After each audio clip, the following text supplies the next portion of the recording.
کہ 28 رجب کو امام حسین کا سفر شروع ہوا. اس سفر کے چند جملے مصائب کے پڑھے جاتے ہیں. شاید آپ کی آنکھوں میں آنسو آ رہے ہوں. ہر آدمی محسوس کر رہا ہے حسین کربلا پہنچنے والے ہیں. 2 محرم کو پہنچے تھے نا. یہ آنکھوں میں آتے آنسو بتا رہے ہیں شاید کوئی حسین کربلا پہنچنے والے ہیں. عزیزان گرامی، 28 رجب کو سفر سے پہلے ایک مرتبہ ایک خط پہنچا مروان کے نام یزید کی طرف سے کہ حسین ابن علی سے مطالبہ کرو کہ بیعت کریں. مروان اور ولید نے منصوبہ بنایا. ایک آدمی سے کہا جاؤ حسین کے گھر اور بلا لاؤ حسین ابن علی کو. ایک آدمی آیا. آپ کو معلوم ہے نا جناب زینب کبریٰ ہر روز امام حسین کی زیارت کے لیے گھر آتی تھی. بس وہ وہی لحظہ تھا جب جناب زینب زیارت کے لیے آئی تھی امام حسین علیہ السلام کی کہ دروازے پہ کسی نے دستک دی اور کہا مروان نے حسین کو بلایا ہے. بس آواز سننا تھی.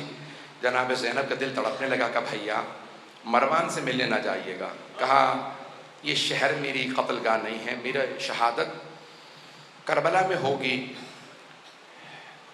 گھبرانے کی ضرورت نہیں. لیکن جناب زینب اپنی محبت کے اظہار کے لیے آواز دیتی ہیں عباس، علی اکبر، اون محمد، قاسم و عبداللہ، جعفر جو آپ کے بھائی ہیں، عبداللہ. اپنے تمام بھائیوں کو، بیٹوں، بھتیجوں کو جناب زینب نے آواز دی. 18 جوانان بنی ہاشم کو بلایا. کہا کہ اے میرے شیرو، میرے بھائی کے ساتھ جانا، مروان نے بلایا ہے. اور پھر ایک مرتبہ جناب عباس کو دیکھا جو بڑے قداور تھے. کہا عباس میرے بھائی کو آنچنا ہے. جناب عباس نے کہا بی بی میرا آپ سے وعدہ ہے جب تک میری جان میں جان ہے میں مولا حسین پہ کوئی آنچ نہیں آنے دوں گا. چلے جناب سید الشہداء. کتنے جوان ہیں؟ 18 جوانان بنی ہاشم ساتھ. کیا کیا؟ سب نے تلواریں حمائل کر لی اور ایک مرتبہ چلے. جب پہنچے دارالامارہ یا گورنر کے گھر پہ پہنچے تو ایک مرتبہ لوگ جو سپاہی کھڑے تھے انہوں نے سب کو روکا کہ آپ لوگ نہیں جا سکتے، صرف حسین جا سکتے ہیں. تو جناب عباس نے اسے کچھ نہیں کہا. جناب سید الشہداء کی طرف دیکھا. مولا اجازت ہے میں آ جاؤں؟ مولا حسین نے کہا نہیں عباس یہیں رک جائیے. اے میرے شیر اگر میری آواز بلند ہو تو آ جائیے گا. جناب سید الشہداء اندر تشریف لے گئے. مروان نے کہا کہ شام سے بری خبر آئی ہے، مسلمانوں کے خلیفہ معاویہ مر گئے ہیں اور نیا خلیفہ یزید ہے. نئے خلیفہ نے آپ سے بیعت کا مطالبہ کیا، بیعت کیجیے. سید الشہداء نے کہا میں بیعت نہیں کروں گا. تو کہا کہ آپ کو بیعت کرنا ہوگی. مولا نے کہا اگر یہ کوئی اچھی بات ہے تو دروازے بند کر کے کیوں پوچھ رہا ہے؟ کل مسجد نبوی میں سارے مجمع کے سامنے سوال کرنا، میں وہیں جواب دوں گا. ایک مرتبہ ولید نے ہاتھ سے اشارہ کیا کہ یہیں گردن اتار لو، حسین اکیلے ہیں.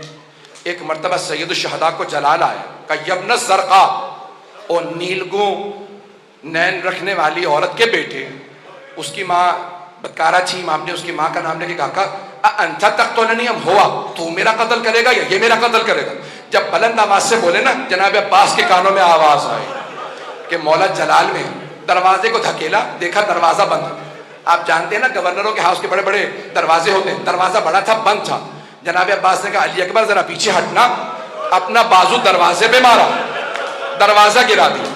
دروازہ گرا کے فوراً تیزی سے اندر بڑھے، تلوار کھینچی. کہا مولا کیا حکم ہے، کس کا سر قلم کر دوں؟ مولا حسین نے سینے پہ ہاتھ رکھا. کہا عباس یہ نانا کا شہر مدینہ ہے، میں نہیں چاہتا یہاں خون بہے، تلوار واپس رکھ لیجیے. جناب عباس نے تلوار رکھی، دونوں کو دیکھا، مروان و ولید کو دیکھا. کہا اگر میرے آقا مجھے حکم دیتے میں تم دونوں کو جان سے مار دیتا، لیکن میرے مولا نے اجازت نہیں دی. میں ایک مرتبہ ہاتھ جوڑ کے کہوں گا مولا عباس، ابھی مولا حسین کی آواز کچھ بلند ہوئی تھی، آپ نے دروازہ گرا دیا. مولا جب عشر عاشور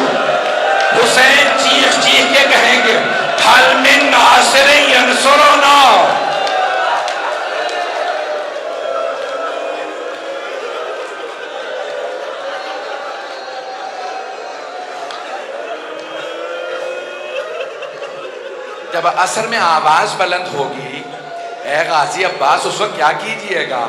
بعض مورخین نے، بعض مقتل نویسوں نے یہ جملہ لکھا ہے، جب امام حسین نے کہا نا حل من ناصر ینصرنا، تو فرات کے کنارے ایک لاشا تڑپنے لگا. اجرکم اللہ، اجرکم اللہ. بس بھائی میں بھی پڑھوں گا. ایک مرتبہ جناب سید الشہداء واپس آئے. گھر میں واپس آنے کے بعد ایک مرتبہ ایک فہرست بنائی. کہا عباس میں نے فہرست میں نام لکھ دیے کون کون ساتھ جائے گا. عباس سب مردوں کو بتا دو کون کون ساتھ جائے گا، مستورات کو میں بتاؤں گا. جناب عباس علیہ السلام نے فہرست پڑھنا شروع کی، نام بتانا شروع کی. کہا علی اکبر آپ کا نام بھی ہے، قاسم آپ کا نام بھی ہے، کہا جعفر آپ کا نام بھی. اپنے بھائی سے کہا عبداللہ آپ کا نام بھی ہے. پھر کہا اون و محمد تم دونوں کے نام بھی ہیں. سب کو بتاتے رہے. اب ایک مرتبہ ایک چھوٹے بچے کا نام آیا. وہ بچہ کسی بی بی کے ہاتھ میں تھا. علماء نام بتاتے ہیں فاطمہ صغریٰ. آپ جانتے ہیں بچوں کو بتایا نہیں جا سکتا کہ آپ کا نام بھی ہے. تو جانتے ہیں جناب عباس نے کیا کیا؟ آئے جناب فاطمہ صغریٰ کے پاس، کا بی بی اس بچے کا نام بھی ہے، اس بچے کا نام بھی ہے، یہ بھی کربلا ساتھ جائے گا. اجرکم اللہ. بعض علماء نے یہ بھی لکھا ہے نا کہ بی بی بیمار تھی فاطمہ علیلہ. اکثر عرب کے جو مقتل نویس ہیں وہ کہتے ہیں کہ جناب فاطمہ صغریٰ وہ جو بیمار بچی تھی، تو انہوں نے جناب سید الشہداء سے کہا بابا آپ مجھے ساتھ نہیں لے جا رہے، بابا علی اصغر کو میرے پاس چھوڑ جائیے، میں اسے کھلاتی رہوں گی، میرا دل بہلا رہے گا، جب بھی مجھے آپ یاد آیا کریں گے بابا میں علی اصغر کو دیکھ لیا کروں گی، میں علی اصغر کو کھلاؤں گی. اب جناب سید الشہداء نے جناب فاطمہ صغریٰ سے کچھ نہیں کہا، جناب علی اصغر کو آغوش میں لیا، کان میں کچھ کہا، نہ جانے کیا کہا. جناب علی اصغر مولا کی آغوش میں آ گئے. کسی کے پاس نہیں جا رہے تھے، مولا کے پاس آ گئے. میرا دل کہتا ہے مولا حسین نے کہا ہوگا علی اصغر اگر آپ کربلا نہیں جائیں گے تو حرملہ کا تیر کون کھائے گا؟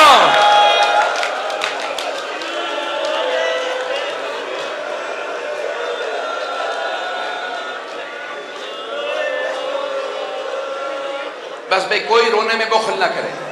پہلی شب ہے نا، جناب سیدہ کو پرسہ دیجئے گا. بی بی آپ کی بیٹیوں کا، آپ کی آل کا اس طرح سے شہید ہونا، ایسے اسیر ہونا، ہم آپ کو پرسہ دینے آئے ہیں. ہر آدمی نیت کر کے آئے میں بی بی کو پرسہ دینے جا رہا. اجرکم اللہ. بس بھئی مولا حسین نے فہرست دی اور خود چلے گئے اپنے نانا سے ودا کرنے کے لیے. جانتے کیسے ودا کیا؟ الوقائع والحوادث میں مرحوم محمد تقی ملبوبی نے لکھا ہے کہ ایک مرتبہ جب آئے نا روضہ رسول پہ، جناب ام سلمہ موجود تھی، گھر میں روضہ رسول ہے. کہا جناب ام سلمہ نے کہا بیٹا یہ کیا حالت بنا رکھی ہے؟ کہا نانی اماں نانا کی امت مجھے رہنے نہیں دے رہی مدینے میں. جناب سید الشہداء قبر مطہر سے لپٹ گئے، جناب رسول خدا کی قبر سے لپٹ کے وہیں پہ گر گئے، یہاں تک کہ بے ہوش ہو گئے. جب غش میں آئے نا تو خود ہی فرماتے ہیں کہ میں نے کیا دیکھا جب میں غش میں آیا کہ میرے نانا قبر سے اٹھے، مجھے گلے سے لگایا اور کہنے لگے کہ حسین میں آپ سے بہت محبت کرتا ہوں، میں آپ کے ساتھ چلوں گا. کہا نانا کیا حکم ہے؟ کہا ان اللہ شاء ان یراک قتیلا، مشیت پروردگار یہی ہے کہ آپ کی شہادت ہوگی. کہا نانا شہادت مجھے قبول ہے، میری بہنوں سے متعلق کیا حکم ہے؟ کہا ان اللہ شاء ان یراہن سبایا، اے میرے لال مشیت تو یہی ہے کہ آپ کی بہنوں کو قیدی بنایا جائے گا. حسین روتے ہوئے اٹھے. ایک مرتبہ سب نے سوال کیا مولا اتنا رو رہے ہیں کیا بات ہے؟ کہ میرے نانا نے کہا کہ مشیت یہی ہے میری شہادت ہوگی. کہ شہادت میں رو رہے ہیں؟ کہا نہیں، رو اس بات میں رہا ہوں میری بہنوں کو قیدی بنایا جائے گا.